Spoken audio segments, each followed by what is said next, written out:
Captură impresionantă de droguri în cartierul Ferentar din capitală. 2 kg de heroină și peste 850 de pastile de ecstasy au fost găsite de polițiștii de la antidrog, îngropate la rădăcina unui copac pe un teren din an.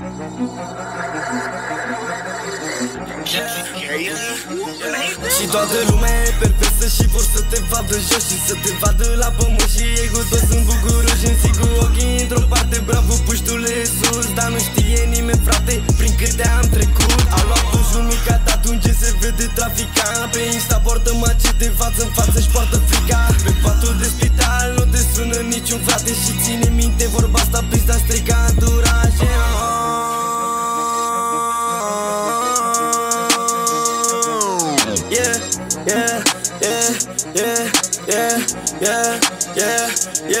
Că dau praf alb, sunt rasta, pagancea, le iau în pulă rasa. Cresc planta, stau pe șez lungă marta. Banii n-aduc fericirea, dar nu se plâng în Ferrari. Nu dau 2 bani pe nimic, spar dolarii, dolari.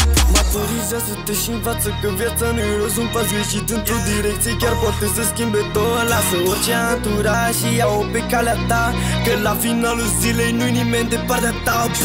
Dar vor să ca, nu mă lași, tristă proastă îi dau pas. Double cap accelerez, nici nu știu să mai frânez. N-a fost nimeni la început care să-mi zică că poți. Și acum îmi strigă la concerte, haide Luca, aici preascot în Ferentar și nu mi-e rușine să spun. Crescut prin arme, droguri, curve, bătăi și nebun. Prietenii sunt ca umbra, noaptea dispar toți în besă. Nu-i problema de bătaie, cam pe mine un extendo. Yeah, yeah, yeah.